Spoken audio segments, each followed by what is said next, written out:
तो फिल्म की शुरुआत में हम पूरे शहर को क्रिसमस की वजह से सजा हुआ देखते हैं। सारे घर चमकते दमकते नजर आ रही थी। जो नजारा बेहद ही खूबसूरत लग रहा था। ये घर ऐसा था जो सजा हुआ नहीं था। जिस घर में हम 3 बच्चों के साथ उनके डैड को देखते। बच्चे अपने डैड से नाराज हो रहे थे और साथ ही काफी उदास भी थे, क्योंकि आज क्रिसमस के दिन भी वो अपने बच्चों के साथ वक्त गुजारने की बजाय काम पर जा रही थी। उनकी बातों से हमें पता चलता है कि बच्चों की माँ की मौत हो गई है और अब उनके डैड भी जा रहे हैं। तो उनका ख्याल रखने के लिए एक बूढ़ी औरत को बुलाया जाता है जो उनकी देखभाल करे। और बच्चों की उदासी दूर करने के लिए वो बूढ़ी औरत उन्हें एक प्यारी सी कहानी सुनाती है, बिल्कुल वैसे ही जैसे मैं आपको सुना रही। कहानी एक छोटे बच्चे की है जो एडवेंचर पे गया था, मतलब अपने सफर पर, जो खूबसूरत होने के साथ साथ काफी कठिन भी था। तो अब उस कहानी में हम बर्फीले इलाके में एक काफी बड़ा जंगल देखते हैं जो बर्फ से ढका हुआ था। यही वो बच्चा निकोलस अपने डैड के साथ रहता था। ये दोनों जब लकड़ियां काटने जंगल में जाते हैं तो सामने से एक काफी बड़ा भालू इन्हीं की तरफ आ रहा था। देखकर ये दोनों काफी डर जाते हैं और भागकर वापस अपने घर आ जाते हैं। यहाँ हमें पता चलता है कि निकोलस ने अपनी मॉम को बचपन में ही खो दिया था। साथ ही उनकी माली हालत भी काफी खराब थी। वो काफी गरीब थी, क्योंकि ना तो उनके पास खाने के लिए ज्यादा सामान है और ना ही पैसे कमाने का कोई जरिया है। एक रात निकोलस अपने डैड को कहता है, चलिए पापा आज मुझे कोई कहानी सुनाए जो बहुत मजे की। जब उसके डैड उसे उसकी मॉम की ये कहानी सुनाती है कि काफी सालों पहले तुम्हारी मॉम ने इन बर्फीली चोटियों को पार किया। वहाँ 2 सोते हुए मॉन्स्टर थे जो दरअसल पहाड़ ही थे। तुम्हारी मॉम उनके बीच से निकलकर दूसरी तरफ गई, जहाँ एक अलग ही नस्ल के लोग रहते हैं जिन्हें एल्व्स कहा जाता है। और वो एल्व्स का गांव था जिसका नाम एल्फियम था। एल्व्स दरअसल होती तो इंसान ही है, बस उनकी शक्ल सूरत थोड़ी सी अलग होती है। मतलब उनके कान थोड़े से नुकीले और लंबे होते हैं। वो एल्व्स लोग कोई आम नहीं थे, बल्कि उनके पास जादुई शक्तियाँ थी। उन्होंने तुम्हारी मॉम के साथ काफी अच्छा बर्ताव किया, काफी अच्छे से उनका वेलकम किया। और फिर जब तुम्हारी मॉम वापस लौटी तो उनके पास बहुत सारे चॉकलेट्स और खिलौने थे जो आसपास के लोगों में हमने बांट दिए, जिससे हर तरफ खुशियां फैल गई। इसी तरह उन्होंने कमरे में किसी जानवर के होने का एहसास होता है। तब उसके डैड उस जानवर को मारने के लिए कुल्हाड़ी उठाकर उसे ढूंढने लगती है, मगर देखते हैं कि वो जानवर तो एक छोटा सा चूहा है जिसे मारने की उसके डैड बहुत कोशिश करते हैं, मगर हर बार वो बचता रहता है। जिसके बाद वो चूहे को निकोलस के कहने पर छोड़ देती, क्योंकि वो छोटा सा चूहा उसे बहुत ही प्यारा लग रहा था और वो उसके साथ दोस्ती करना चाहता था। फिर अगली सुबह निकोलस उसका नाम भी रख देता है। वो उससे बात करने की कोशिश करता है और चूहे को भी कहता है कि तुम भी बोलो, जिस पर उसके डैड कहते हैं बेटा चूहे नहीं बोल सकते। जिसके बाद दोनों बाप बेटे राजा के महल में जाते हैं, क्योंकि आज उन्होंने अपने गांव के रहने वाले हर इंसान को बुलाया था।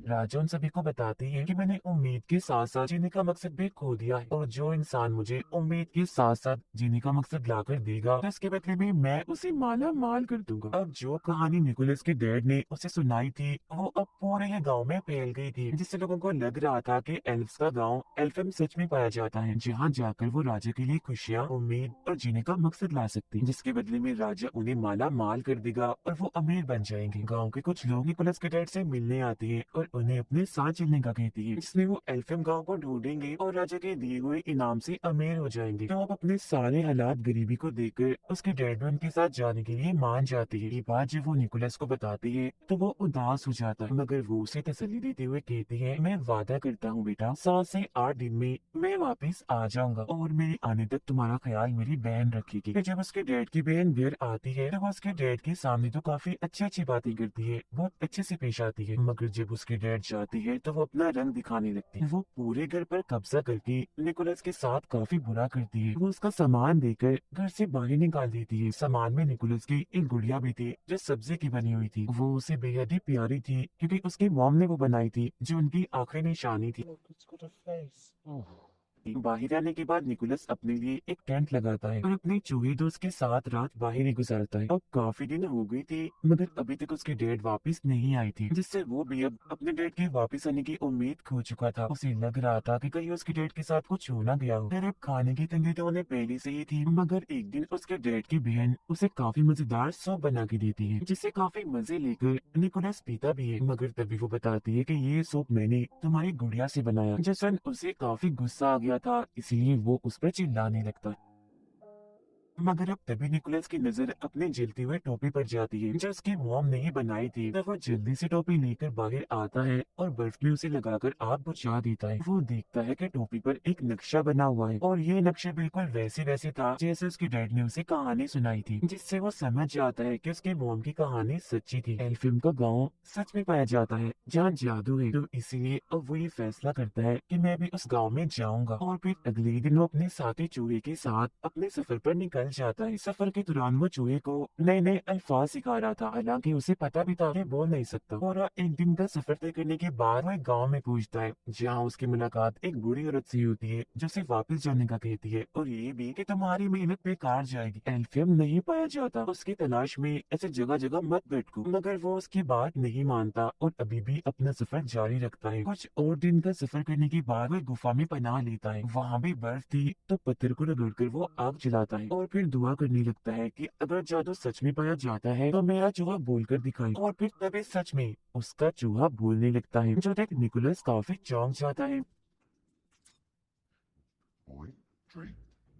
वो हैरान तो था ही, मगर अब उसका जादू पर पक्का यकीन बन गया था। और अब तो उसका चूहा दोस्त इतना बोल रहा था कि उसे सफर में अकेलापन महसूस नहीं हो रहा था। फिर जब ये लोग जंगल में से गुजर रही थी तो एक बारहसिंगा हिरन इन पर हमला कर देती है। तब उससे बचने के लिए निकोलस जल्दी से पेड़ पर चढ़ जाता है और ऊपर से देखता है कि उस हिरन के अंदर तो एक तीर घुसा हुआ है। जब भी तो इतनी बेचैन है, इसीलिए वो फौरन पेड़ से नीचे उतरकर हिरन के पास आता है। पहले वो उसे प्यार करता है और फिर उसके अंदर घुसा तीर निकाल देता है, जिससे उस हिरन को सुकून की सांस आती है, क्योंकि पहले उसे काफी दर्द हो रही थी। क्योंकि निकोलस ने उसकी जान बचाई थी, तो हिरन उसे प्यार से देखती है, जिसके बाद वो यहाँ से जाने लगता है। मगर काफी आगे जाने के बाद वो देखता है कि हिरन भी उसके पीछे पीछे आ रही है। तब निकोलस उसे अपने साथ आने से मना कर देता है, कहता है मैं सिर्फ ये जानता हूँ कि मेरी मंजिल कहाँ है, मगर वहाँ जाने तक कितना वक्त लग जाएगा ये मैं नहीं जानता। तो अगर तुम हमारे साथ आओगी तो भूख से मारी जाओ। मगर वो हिरन खाने की नहीं बल्कि प्यार की भूखी थी, इसीलिए अभी भी वो उसका पीछे नहीं छोड़ती। निकोलस उसे अपने ग्रुप में शामिल करके अपनी मर्जी से उसका नाम रख देता है। वो नाम एक जगह का था जहाँ जाना उसे काफी पसंद था। फिर वो आगे का सफर हिरन पर बैठ कर करता है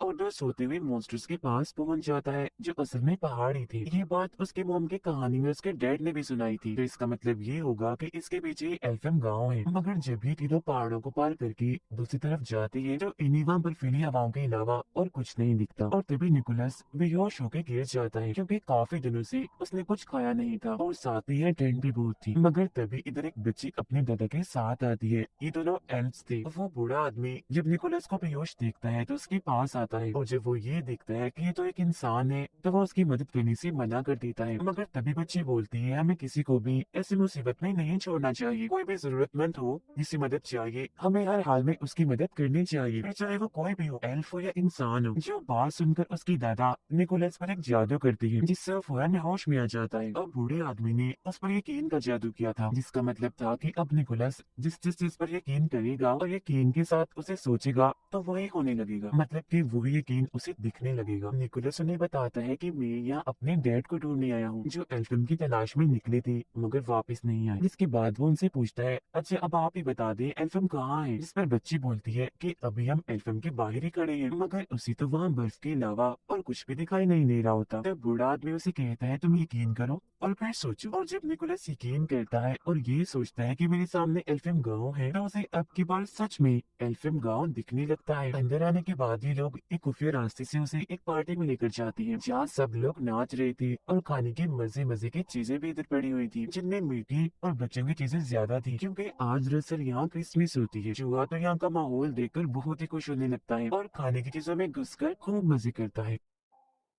मगर तभी इसी बीच एल्फ्स की रानी वहाँ आ जाती है और सब कुछ तबाह कर देती है, क्योंकि उसने सबको पार्टी करने से मना किया था। वजह ये थी कि सभी एल्फ्स काफी दुखी थे, क्योंकि इंसानों ने उन्हें धोखा दिया था। वो एक एल्फ बच्चे को अगवा करके अपने साथ ले गई थी। ये सुनकर निकोलस उठता है तो रानी उसे देखकर और भड़क जाती है, कहती है ये क्या, अभी अभी भी हमारे गाँव में एक इंसानी बच्चा है, ये क्या हो रहा है इधर। वो निकोलस से पूछती है क्या कर रही हो यहाँ। और वैसे तुम इधर आए ही क्या करने हो? एक और बच्चे चुराने आई हो? जो सुनकर निकोलस उन्हें बताता है, नहीं रानी जी, मैं किसी बच्चे को अगवा करने नहीं आया, बल्कि अपने डैड को ढूंढने आया हूँ, क्योंकि वो एल्फियम गांव की तलाश में निकली थी। और आप फिक्र मत कीजिए, मैं आपसे वादा करता हूँ कि वो एल्फ बच्चा जिसे इंसान अगवा करके ले गए हैं, उसे मैं वापस जरूर लेकर आऊंगा। मगर रानी उसकी एक नहीं सुनती और सजा देने के लिए उसे एक मीनार की चोटी में कैद कर देती है। यहाँ उसकी मुलाकात एक उड़ने वाली एल्फ से होती है, जो दरअसल एक एल्फ परी थी। उसे पटाखे फोड़ने का बहुत शौक था। उसके पास जादू था जिसकी मदद से वो हवा में पटाखे फोड़ा करती थी, और एक अच्छी बात, वो हमेशा सच बोलती थी। तब निकोलस उसे बताता है कि मेरी मोम भी यहाँ एल्फियम आई थी, उनके साथ तो यहाँ के लोगों ने बहुत अच्छा सलूक किया था, काफी अच्छे से उनका वेलकम किया था। मगर रानी ने तो मुझे यहाँ इस मीनार में कैद कर दिया है और मुझे अपने डैड को ढूंढना है, तो प्लीज मेरी मदद कर दो ना यहाँ से निकलने में। इस पर वो मान जाती है। मगर तभी इधर एक काफी बड़ा मॉन्स्टर आ जाता है, जो पहले सो रहा था और अब इन दोनों की आवाजों से उसकी आंख खुल गई थी। वो जैसे एक इंसान इन निकोलस को यहाँ देखता है तो उसे पकड़ लेता है, क्योंकि वो उसे खाने का सोच रहा था, जो देखकर तो निकोलस की हालत खराब हो जाती है। तब वो परी एल्फ उसकी जान बचाने के लिए मॉन्स्टर के मुंह में एक जलता हुआ पटाखा डाल देती है, जिससे वो मॉन्स्टर किसी गुब्बारे की तरह फट जाता है और वो निकोलस को लेकर यहाँ से उड़ जाती है। वो दोनों फिर एक घर की छत पर आके गिरते हैं, जिन्हें रानी की गार्ड देख लेती है। तब उनसे बचने के लिए वो निकोलस को यहाँ से ले जाने लगती है। इसी भागम भाग में निकोलस एक क्लास में घुस जाता है, जहाँ की टीचर एक इंसान को देखकर काफी हैरान थी और फौरन गार्ड्स को यहाँ बुलाने लगती है। मगर तभी वो टीचर को समझाता है कि आप इंसानों को इसलिए बुरा समझते हैं ना कि वो एल्फ बच्चे को अगवा करके ले गई। मैं वादा करता हूँ कि उस बच्चे को वापस जरूर लेकर आऊंगा। जो सुनकर वो टीचर निकोलस को एक खुफिया रास्ते से भगा देती है। इतनी ही देर में इधर उसके हिरन दोस्त भी आ गई थी, जिस पर निकोलस और एल्फियम परी बैठकर यह एल्फियम गांव से निकलने लगती। जिस दौरान गार्ड भी उनका पीछा कर रही थी। तब उनका ध्यान भटकाने के लिए एल्फ परी बार बार पटाखे फोड़ने लगती है। मगर जब वो देखती है कि परी जाने का दरवाजा बंद हो रहा है, तो वो खुद अंदर ही रुककर निकोलस को यहाँ से भगा देती। काफी मीलों का सफर तय करने के बाद भी निकोलस को उस अगवा हुए एल्फ बच्चे का कोई नामो निशान नहीं मिलता। फिर जब वो गौर से दुआ करता है कि मुझे कोई रास्ता दिखाएं, तो तब उसे जंगल में एक गोल्डन रंग की रस्सी बंधी हुई दिखती है, जिसका पीछा करने पर वो एक पिंजरे तक पहुंचता है। इसमें और कोई नहीं बल्कि वो एल्फ बच्चा कैद था। अब इससे पहले वो उसे यहाँ से निकालता, तब इधर कुछ लोग आ जाते हैं, जिनमें निकोलस की डैड भी थी। वो अपने डैड से गले मिलता है और कहता है कि हमें इस एल्फियम बच्चे को वापस छोड़ना होगा, जिस पर उसके डैड समेत सब लोग मना कर देते हैं। कहते हैं कि नहीं, हम इसे वापस नहीं दे सकते, क्योंकि हो सकता है कि राजा इसे देखकर खुश हो, इससे उन्हें उम्मीद और जीने का मकसद मिले, जिसके बदले में वो हमें ढेर सारा पैसा देंगे। तो इसीलिए अब ये निकोलस को भी पेड़ से बांध देते हैं। उसे उसके डैड ही बांध रहे थे। जिस दौरान चूहा उनसे बोल रहा था, उन्हें ऐसा करने से मना कर रहा था। अब चूहे को बोलता हुआ देखकर वो भी काफी हैरान थे।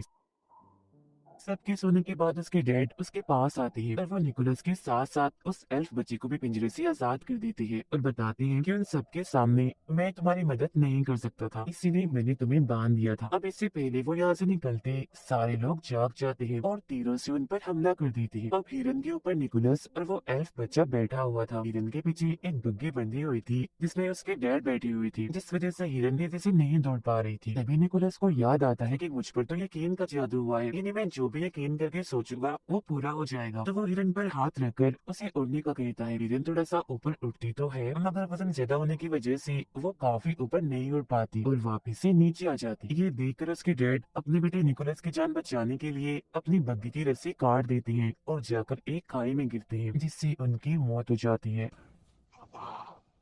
जो देख उसे काफी दुख होता है। तब इसके बाद हिरन निकोलस और अगवा हुए एल्फ बच्चे को एल्फियम पहुंचा देती है। अब क्योंकि निकोलस ने अपना वादा पूरा कर दिया था, यानी उस बच्चे को वापस लाने का, तो ये देखकर एल्फियम के सारे लोग काफी खुश हो जाती है और उस बच्चे का डैड निकोलस को ढेर सारे खिलौने देता है, जिससे उसे बहुत खुशी मिलती है। मगर खिलौनों को देखकर उसे ख्याल आता है कि क्यों न मैं भी क्रिसमस के मौके पर सब बच्चों में खिलौने और चीजें बांट कर खुशियाँ फैलाऊं। इसीलिए वो सभी एल्फ से कहता है कि आप यहाँ जो कुछ भी बनाते हो, इन्हें खिलौने खाने पीने की चीजें मेरे लिए आप वो बहुत सारी बना दी, ताकि मैं उन्हें बच्चों में बांट कर खुशियाँ फैला सकूं। जब उसकी ये बात सुनकर सारे लोग खिलौने और खाने पीने की चीजें, चॉकलेट्स, कैंडीज वगैरह बनाने में लग जाते हैं और बहुत सारा सामान वो बना भी लेते हैं, जिसे काफी बड़े थैले में डालकर निकोलस को देते हैं, जो लेकर वो यहाँ से जाने लगता है। अभी वो थोड़ा आगे गया ही था कि तभी इधर रानी आ जाती है और उसे रोकने के लिए अपना जादू करती है और उसे उल्टा लटका देती है, क्योंकि वो इंसानों को पसंद नहीं करती थी। उसका मानना था था